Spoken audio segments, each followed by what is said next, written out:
Entrou em vigor à meia-noite o novo Código da Estrada. Há um conjunto de alterações significativas, são cerca de 60.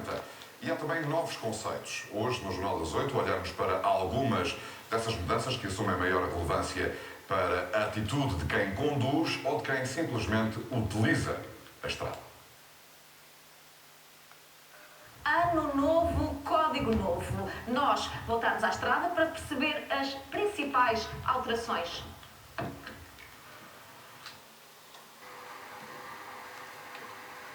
Uma das principais alterações ao Código da Estrada tem a ver com os limites de álcool na condução. Se para a maior parte dos condutores se mantém em 0,5, já quem tem a carta há menos de 3 anos ou então os condutores profissionais passam a um limite máximo de 0,2.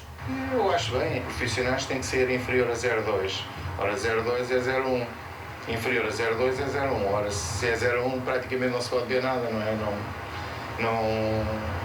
Não se pode beber enquanto se conduz, pronto. Tendo consciência de que o álcool é uma das maiores causas de acidentes e de mortes no país, não é? Acho bem.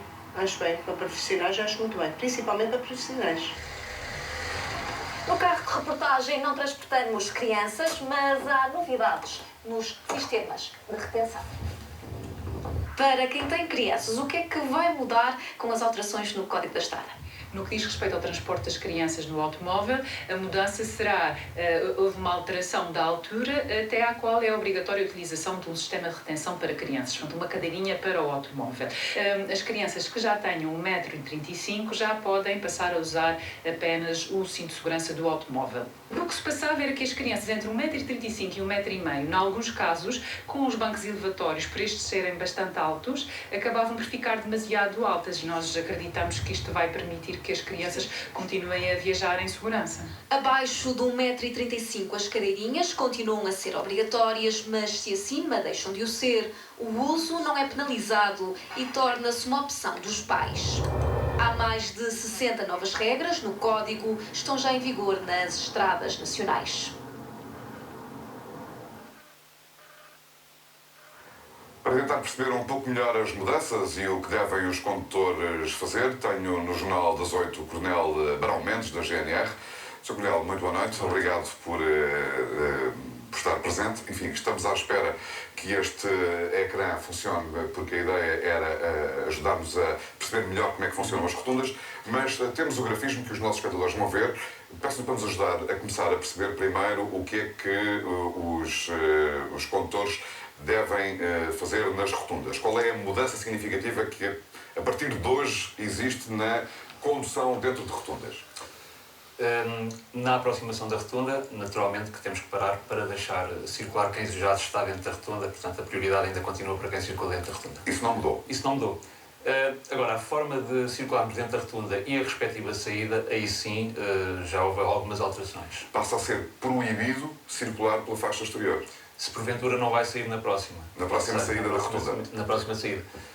Para isso deve tomar, de facto, a via mais central, ou a do meio, se quiser, e após ter passado aquela saída anterior, e se porventura prevê que vai sair na próxima, então aí sim deve tomar a direita para sair na próxima, precisamente na próxima saída. E qual é a penalização para os condutores que não cumprirem essa regra? 60 euros de coima, que está previsto. Mas, essencialmente, é uma questão de segurança rodoviária e eu penso que o ênfase tem que ser dado precisamente nesse aspecto. Porquê? Porque a circulação nas rotundas, temos finalmente aqui a ajuda gráfica, talvez seja mais fácil. Nós simulamos aqui uma rotunda que nem é uma rotunda muito típica, digamos assim, em Portugal, mas é exatamente para complicar um bocadinho a explicação. Temos aqui este carro azul que se aproxima da rotunda pela faixa da esquerda, numa via de faixa dupla, não é? E temos um outro automóvel amarelo que está aqui e vai sair na primeira saída. Enfim, isto não acontece muito nas rotundas em Portugal, mas este carro, vamos ver qual é o movimento que ele faz para ver se ele está correto. Perfeito. Ou seja, paramos aqui a animação, ele entrou pela esquerda e isso é aceitável. É aceitável, tomou a via mais central, entretanto a viatura amarela, que ia sair logo na próxima, saiu muito bem. De qualquer forma, a viatura azul, quando chegou aqui, após ter passado aqui esta entrada e já na previsão de que iria fazer aquela saída, podia logo aqui ter tomado a via mais à direita. Mas, entretanto, apareceu este carro, não é? Que vinha ali. Que felizmente também acabou por sair na próxima. O que este carro não poderia fazer era seguir pela Exatamente. faixa exterior, certo? Eu creio que é precisamente para prevenir este tipo de situação que se criou esta regra. Porque a viatura aqui a preta, se tivesse que circular, teria que passar por trás do azul para depois tomar outro destino. E agora, enfim, tu disseste que normalmente, portanto, este carro azul também fez bem ao ter saído pela faixa da esquerda sem problema nenhum. Muito bem, este também faz tudo certo. Faz certo. Isto aplica-se também nas rotundas, também não há muitas em Portugal, mas há algumas e cada vez mais, que têm muitas faixas de rodagem. Ou seja, o Marquês de Pombal, por exemplo, em Lisboa, é um exemplo, não é? E há muitas outras. O condutor deve procurar sempre uma faixa interior e não a faixa exterior, é isso? Por princípio. A grande mudança é essa. A grande recomendação que faria é essa. Muito bem. Nas alterações ao Código da Estrada, há também alterações sobre a taxa de alcoolemia permitida. Que mudanças são essas? É criado um novo nível, uma nova taxa, precisamente para os recém-encartados, que entram naquele período probatório, que são 3 anos após ser habilitado. Os primeiros 3 anos de validade da carta é o período probatório. E também uma determinada classe de condutores. Nós chamamos os condutores profissionais, mas são os condutores dos pesados de mercadorias, de passageiros, da emergência médica, dos táxis, dos condutores, por exemplo, do transporte coletivo de crianças, também são abrangidos por esta nova medida. Ou seja, e a taxa máxima permitida é? Para eles é 0,2. Isto será o quê? Uma cerveja? Tem a ver um pouco com a Constituição e até mesmo com o sexo, mas diria que sim. Provavelmente uma cerveja dá a volta disso. Mais do que isso, já é talvez já é arriscado. arriscado. E quem ultrapassar esta taxa incorre? É uma contraordenação, precisamente. Uma contraordenação grave. Para as generalidades condutores mantém-se isto. Esta decisão, na sua opinião, de colocar os jovens ou as pessoas recém-encartadas sobre esta tutela mais apertada, digamos assim, tem a ver com a estatística e com alguma fugosidade que é associada à juventude? Eu acho que é uma boa perspectiva, aquela que está a apresentar. E esperemos que, durante o período probatório, o facto de se habituarem a esta taxa, e, portanto, implica que bebam menos, se porventura vão conduzir, pode trazer, ou não bebam quando vão conduzir, que é a decisão acertada. Essa aí, sim, digamos, como por enquanto ainda não está previsto o 0,0, vamos ter que nos seguir pelas regras que estão estabelecidas, e, neste caso, estes novos limites. Em boa verdade, espera-se que venham a ser condutores um pouco mais conscientes e mais responsáveis, e se no futuro tiver que ser 0,0, eu creio que a própria segurança rodoviária tem muito a beneficiar desse tipo de situação.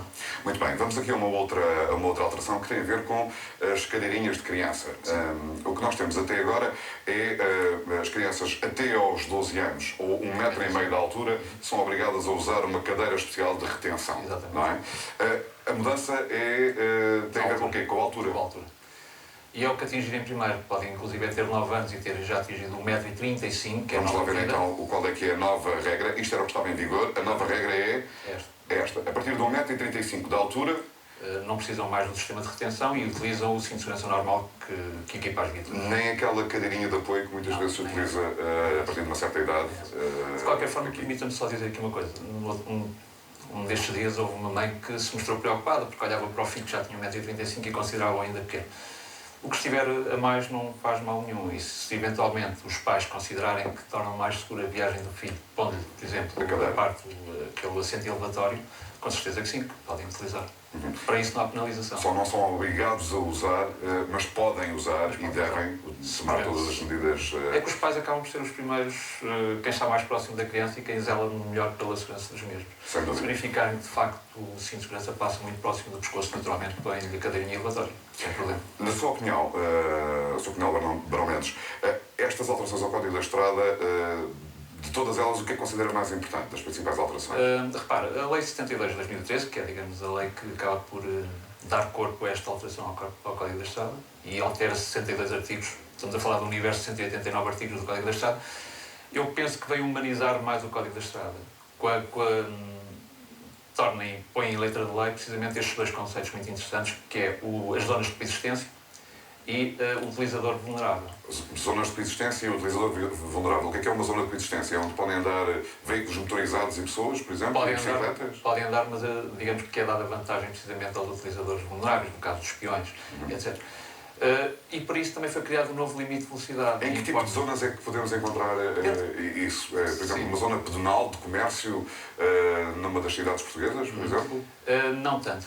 Mas dentro da malha urbana é essencialmente as zonas residenciais, as zonas habitacionais, em que acabam por devolver um pouco a própria estrada, a própria rua às pessoas e as viaturas, quando aí transitam, têm que ter especial cuidado. E por causa disso é que também criaram um novo limite de velocidade que é dos 20 km por hora. Que é nessas zonas, Nessas zonas. E o utilizador vulnerável, que são? As crianças, os idosos, as grávidas, as pessoas com deficiência, com dificuldade de locomoção, se quisermos também. Portanto, digamos que este é o conjunto de pessoas que entram neste conceito de utilizador vulnerável. Uma última dúvida, que tem a ver com o auricular dos telemóveis. Passa a ser, de facto, proibido, mesmo que tenha só um auricular colocado no ouvido? Isto está dependente. E ficar um pendurado? Não pode. Não posso usar. Não. Mas se cortar o outro, posso usar. Claro que sim. Portanto, tem que ser mono-auricular e não com dois auriculares. Sr. Coronel Barão Mendes, muito obrigado por ter vindo ao Jornal das 8 ajudar-nos a explicar e a perceber um pouco melhor estas alterações ao Código da Estrada que entraram em vigor à meia-noite de hoje, dia 1 de janeiro.